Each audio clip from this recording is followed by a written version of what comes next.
사실 제가 이제 뭐 크리스찬이고 하지만 그냥 재미로 신년 운세를 매년 봐요. 설레이는 약간 재미로 그냥 재미로 순수하게 맹신하지 않습니다. 근데 내년에 대운이 들어온다는 거야. 결혼이네, 결혼. 결혼. 그런 얘기 들으면 기분은 좋잖아. 그렇죠. 근데 이거를 과학적으로 봐야 되는 건지 아닌지 여기에 대해서 이제 많은 분들이 좀 궁금하실 거예요. 그렇죠. 우리 과학자분들은 어떻게 생각하시는지. 저는 근데 태어나서 한 번도 사주를 안 봐봤어요. 진짜 봐야 돼요. 한 번도 봐요. 좀 봐요. 근데 이게 기본적인 가설 자체가 저는 말이 안 된다고 생각하거든요. 내가 태어난 날짜, 시간이 내 인생에 30년이 지나고 40년이 지나고 50년이 지나고 영향을 준다는 건데 그거 자체가 저한테는 말이 안 되는 거죠. 그리고 네. 그때 같이 태어난 이쪽이 연맹이네.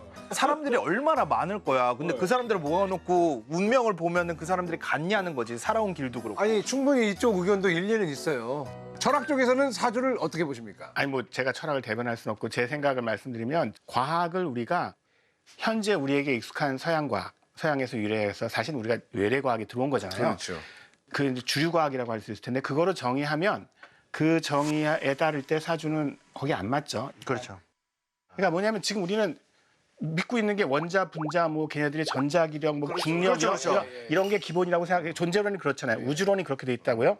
그러면 도대체 아까 말씀하신 것처럼 사주가 참이려면 우리가 오픈 마인드 돼가지고 사주가 참이라고 치면 도대체 인간이 태어난 월, 시, 년, 시각이 사람 운명을 어떤 방식으로 결정할까를 생각해보면 이게 전자기력인가? 중력인가?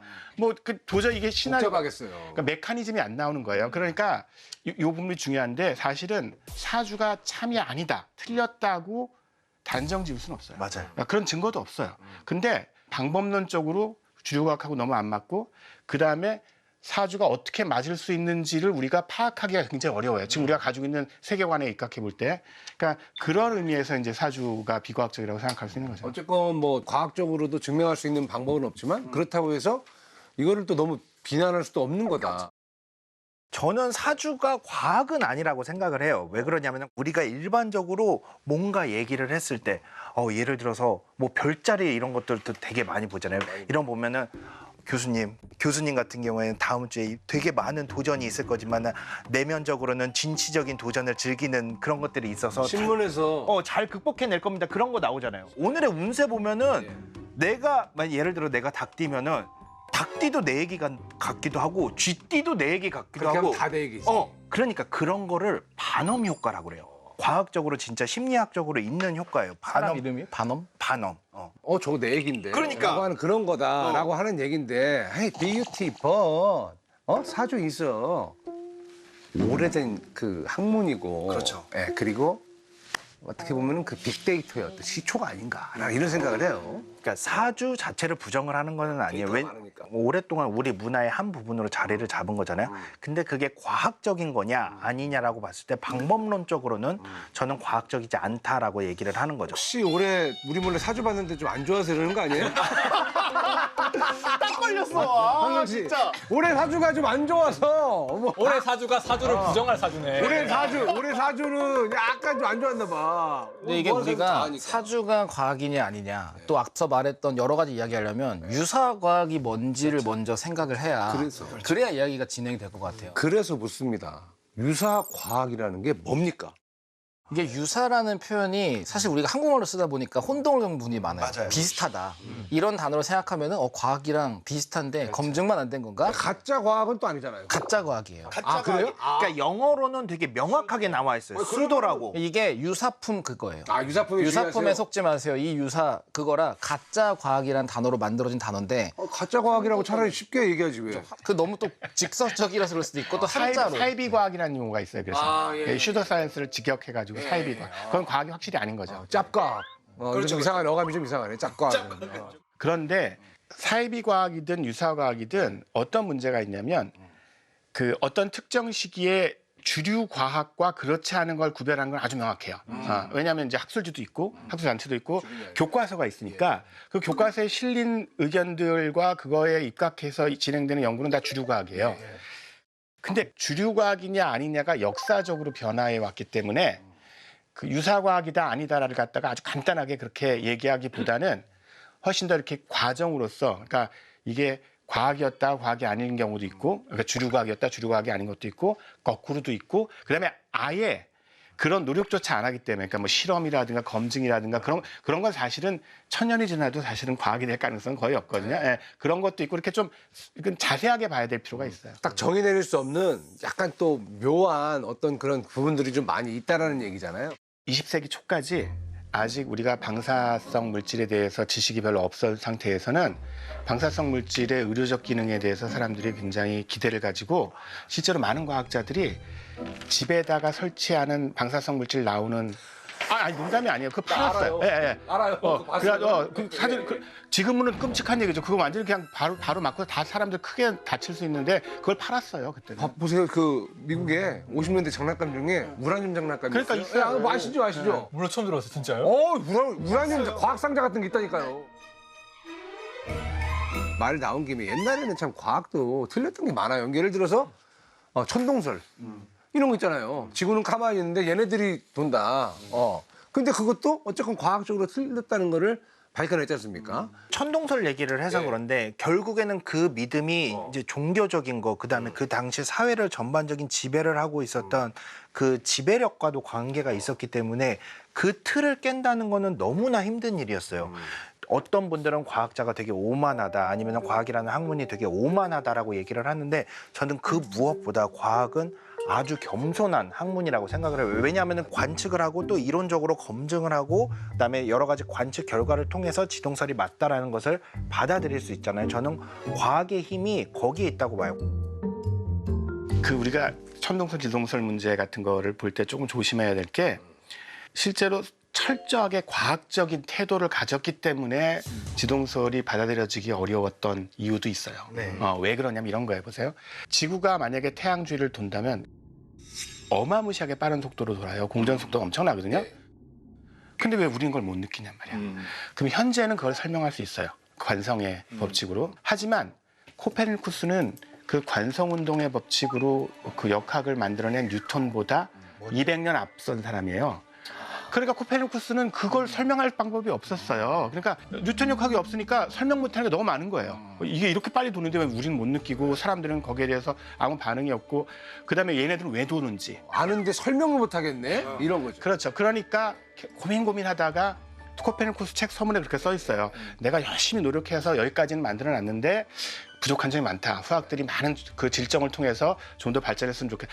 저는 거기에 핵심이 있다고 생각해요. 과학의 핵심이 뭐냐면 대개 과학이 참된 진리다라는 걸 과학자들은 좀 강조하는 경향이 있는데 저는 그게 전략적으로 좀 잘못된 것 같아요. 왜냐하면 만약에 과학이 참된 진리를 그렇게 많이 말한다면 역설적으로 과학이 진보를 못해요. 왜냐하면 진보를 한다는 건 뭐예요? 그 전에 틀렸던 걸 갖다가 다시 고쳐가지고 더 좋게 만든다는 수정이 거잖아요. 없다라는 거죠. 뭐 이미 다 저 참된 진리를 밝혀냈는데 어떻게 수정해가지고 이거 건들지 마세요. 네. 이거 건들지 마세요. 내가 발견한 겁니다. 이렇게 되니까. 정확히. 그러니까 과학의 정말로 제가 보기엔 장점은 아까 말씀하신 겸손한 태도. 즉 뭐냐면 지금까지 우리가 연구한 바로로 그리고 우리가 가지고 있는 증거를 볼 때 이게 최선이다. 그리고 이것만큼 잘 검증된 이론은 없다. 그렇지만 이것도 물론 틀릴 수 있고 우리는 끊임없이 더 좋은 이론을 찾기 위해서 노력하겠다. 이 자세가 중요한 거지. 얘는 참이고 얘는 거짓이고 이렇게 딱 갈라치는 그런 거는 그렇게 과학적 태도는 아니에요. 코페르니쿠스 말씀하시는 게 낭만이 있어요. 후배들이요. 제가 정확하게 완전히 동의를 하는 게 있는데 보통 가장 이렇게 이론이 바뀐 거에 대한 예시로 나는 게 천동설, 지동설이잖아요. 근데 항상 궁금한 게 이게 바뀌는데 얼마만큼의 시간과 진통이 있었을까라는 건 보통 생략이 되고 또 사회적이건 학계를 봤을 때 이걸 바꾸려고 말하는 사람들은 괴짜과학자일 거예요. 비주류로 취급되고 존중받지 못하는 무시받던 거. 사람들. 그 사람들이 사실로 드러났기 때문에 지금은 거의 뭐 잔다르크가 성공한 것처럼 대단한 혁명의 역사와 과학의 진보로 보지만 그 사람들 화면으로 띄워줘야 돼요. 엄청난 스트러글링이 있었을 거란 말이에요. 맞아요. 진짜로. 저는 되게 방금 제 교수님께서 말씀하신 부분 다 동의를 하는 편인데 교수님께서는 과학자들이 우리 지식이 참된 진리야라고 얘기를 하는 게 좋은 전략이 아니라고 얘기하셨는데 저는 과학자들은 잘 그렇게 얘기 안 하는 것 같거든요. 그것도 맞아요. 왜냐하면 저는 케바케. 과학자랑 가짜 과학자를 구분하는 기준이 저한테는 명확해요. 나를 의심해라. 내가 말하는 걸 의심해라라고 좋다. 말하는 사람은 과학자고 그렇지. 내가 말하는 걸 믿어. 이걸 먹으면 뭐가 좋아져. 이걸 먹으면 피부가 고와져라고 하는 사람들은 가짜 과학자라고 생각합니다. 그렇죠. 장담하는 사람들. 그래서 저는 과학자가 의심을 직업으로 하는 사람이라 생각하거든요. 나를 돌아보고. 네. 근데 저는 이 부분에서 철학이랑 과학이랑 맞닿아 있다고 생각하는 게 저는 결국 철학과 과학의 아버지가 데카르트라고 생각하고 데카르트가 사실 우리가 오늘 살고 있는 이 근대를 연 사람이라고 했을 때 저희한테 가르쳐 준 게 딱 한 가지. 뭐예요? 의심하라. 의심하라. 네. 그 의심하는 태도가 남들을 의심하고 자꾸 바깥을 의심하는 게 아니라 나 자신, 내가 만든 지식과 나의 스승이 만든 지식조차도 언제나 의심하는 그 태도가 저는 어떻게 보면 과학의 태도였던 핵심이라고 저는 그 생각합니다. 학문에 대한 애티튜드죠. 그게 어떻게 보면 나를 비워야, 나를 의심해야 내가 더 뭔가를 뭐 발견하고 채울 수 있으니까. 너무 재밌잖아요. 당신을 의심할 수 있어서 나 너무 행복해요. 예. 얼마나 좋아요.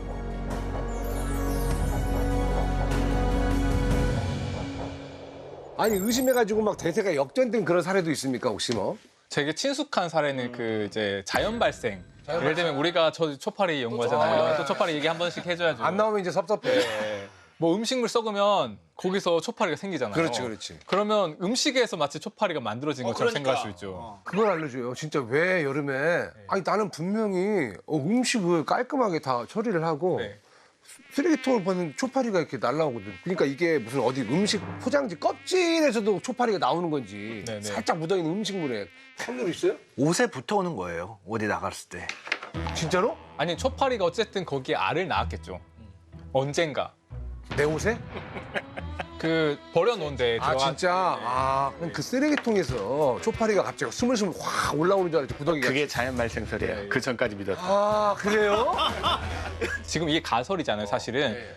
음식물에서 저절로 구더기나 뭐 곰팡이나 이런 게 생기는 것이 아니라 바깥에 있는 게 들어가서 생기는 그거 거다라고 어떻게 발견했어? 하는 것을 우리가 유명한 그 파스텔을 프랑스의 이상균 아저씨. 아저씨라는 그 유명한 이제 자연 발생설을 사실은 반증한 이제 실험이 이제 파스텔을 미생물학에 말하자면 아버지 같은 분이시. 그분이? 네, 이거 실험을 간단하게 하신 거예요. 이렇게 일단 유리병 안에 이제 들어있는 수프를 거기는 이제 미생물이 있는데 걔를 끓여서 다 살균해요. 끓이면 다 죽잖아요. 그렇죠. 그런 다음에 요 병 모양을 휘게 만든 다음에 거기에 물을 넣어 놓으면 얘네들이 들어오다가 막혀서 못 들어오는 거죠. 미생물 같은 애들이. 그러면 시간이 지나도 얘가 부패하지 않는 거를 확인한 거예요. 초파리가 자연 발생이 아니다라는 거를 그렇게 네. 발견을 하신 거죠. 초파리 절대 못 들어가게 막으면 초파리는 절대 생기지 않는다. 근데 내 거 쓰레기통 밀폐형인데 원터치로 해가지고 잘 딱 밀폐시키는 건데. 근데 이제 약간 요게 묘미가 마지막 한마디만 보태자면 파스텔도 의심해야 돼요. 생물이 자연 발생하지 않는 걸 정말로 파스텔가 입증을 한 것인가? 왜냐면 생물이 자연 발생하지 않으면 지구에 도대체 처음에 생명이 어떻게 생겼지? 그럼 그거는 뭐 외계 생명체가 와서 여기다 씨를 뿌렸나? 이렇게 의심을 하게 되는 거죠. 그래서 생명이라고 하는 것이 도대체 어떻게 자연 발생했을까라고 하는 큰 질문을 던지고 이게 또 과학의 핵심 주제 중에 거의 철학자신데요. 화학에서는 의심보다는 거의 끝없는 도전이에요. 제일 대표적인 예가 제가 좋아하는 거 괴열병인데 괴열병이요. 예전에는 저희가 요즘 현대 사회에서 이제 우리나라 같은 데 살면 괴열병을 많이 겪을 일은 없잖아요. 근데 이게 본격적으로 터진 거는 대항해 시대 때부터 터졌어요. 대항해 시대. 네, 그래서 항상 항해 갈 때 라임 주스랑 사가서 가야 되고.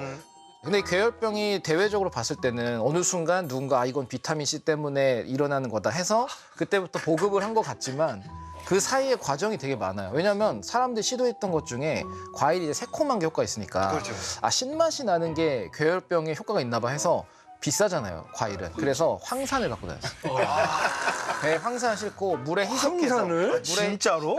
산이 신맛이 나. 그래 그걸 먹는데 똑같이 걸리는 거죠.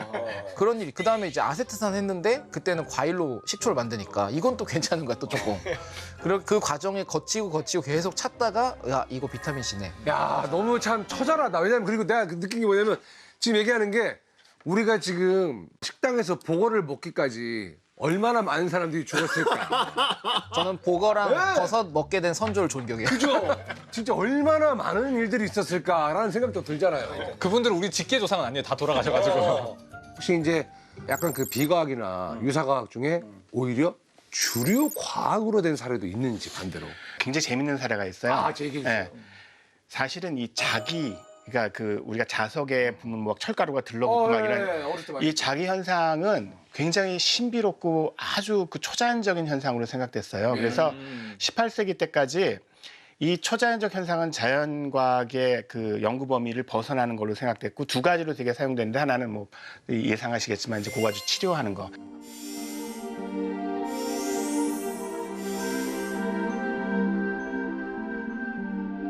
또 한 가지는 유흥. 그래서 18세기 그 유럽 궁정에서 널리 퍼져 있었던 게 굉장히 가벼운 소년한테 정전기를 일으키게 하는 물질들을 막 달아놓고서 그럼 얘가 공중부양을 할 수 있어요. 정전기가 세면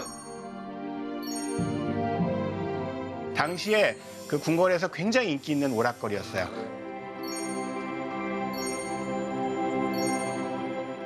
근데 그러고 나서 그때까지 그러니까 얘는 기존 과학 내에서 이론적으로 설명하기도 어렵고 그다음에 실험적으로 검증하기도 어렵고 우리가 그냥 그렇게 장난칠 수 있는 정도.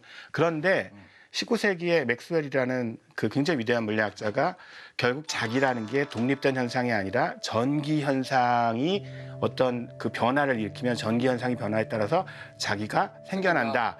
그리고 그걸 실험적으로 검증도 하고 그걸 통제할 수 있는 방법도 개발하고 해서 전자기학이라는 게 만들어지면서 주류과학이 된 거예요. 그러니까 지금은 그래서 자기를 더 이상 초자연적 현상으로 보지 않죠. 아, 자기가 예전에는 이제 진짜 오락용이고 어떻게 보면 약간 마법 같은 마법 같은. 네. 그런 식의 어떤 그런 그 엔터테인먼트였는데 네. 이게 알고 보니 과학적인 이유가 분명히 있다라는 그런 얘기잖아요. 재밌는 게 지금 말했던 이야기가 참인 줄 알았다가 거짓인 거나 거짓은 참이었잖아요. 또 가는 경우도 있어요. 그렇죠.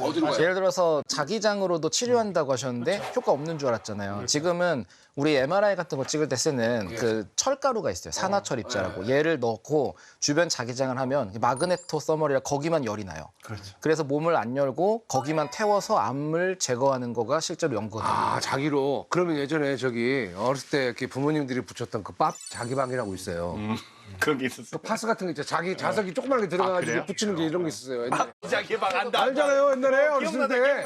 그 파스에다 조그만 예, 자석이 예, 그거 하면 효과 없어요. 계산해봤는데 아, 그래요? 그걸로 효과 안 나는 사실 별 효과 없고 그래요?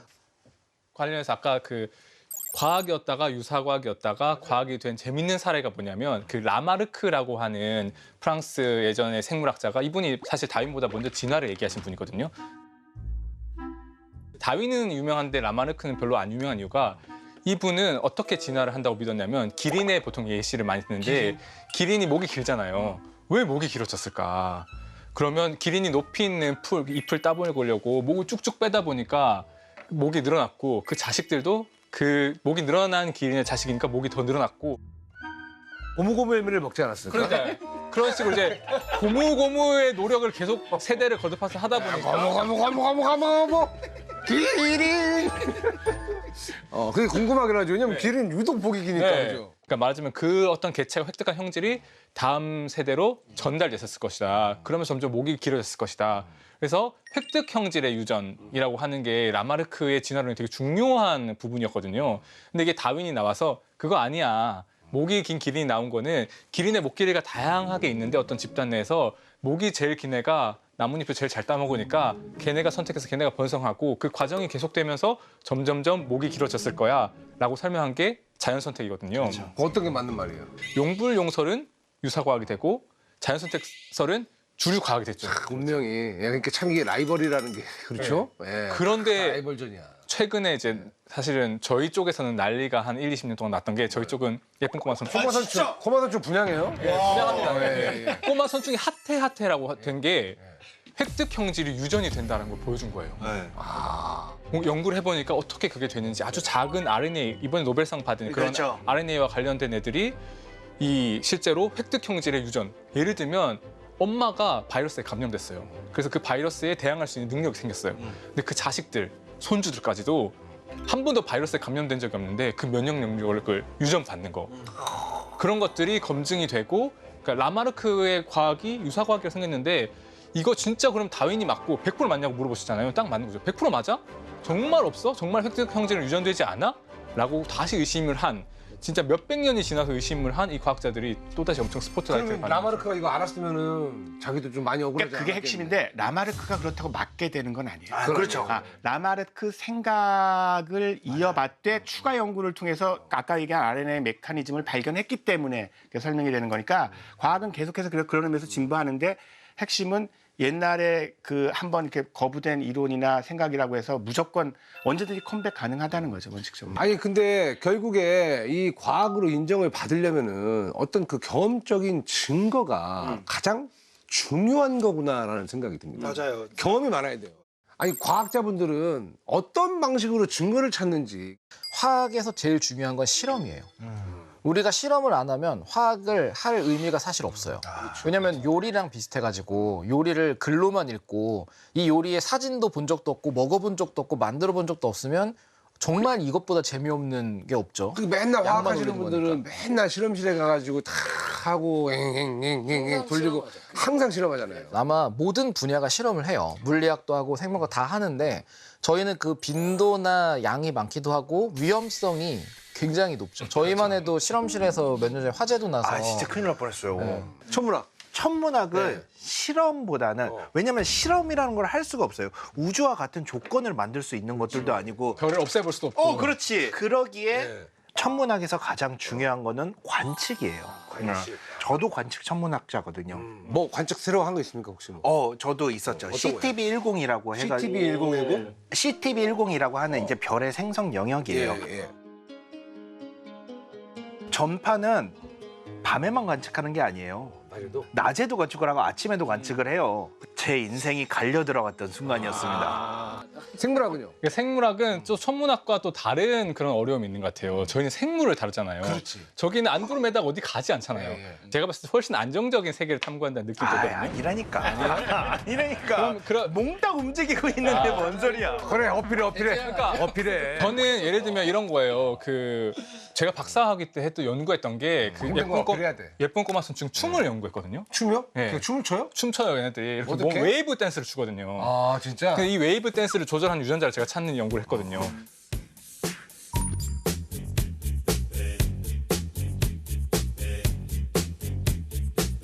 예를 들어서 춤과 관련된 유전자를 찾았어요. 그럼 이 유전자가 진짜 유전자인지 아닌지를 알려면 유전자를 망가뜨렸을 때 보통 일반적인 정상적인 꽃선충보다 춤을 더 잘 추거나 못 추거나 해야 되잖아요. 어땠어요? 그래서 망가뜨리면 춤을 더 잘 추는 애들 실제로 저도 찾았어요. 일부러 화학 물질 쳐서 춤 잘 추는 돌연변이를 찾았거든요.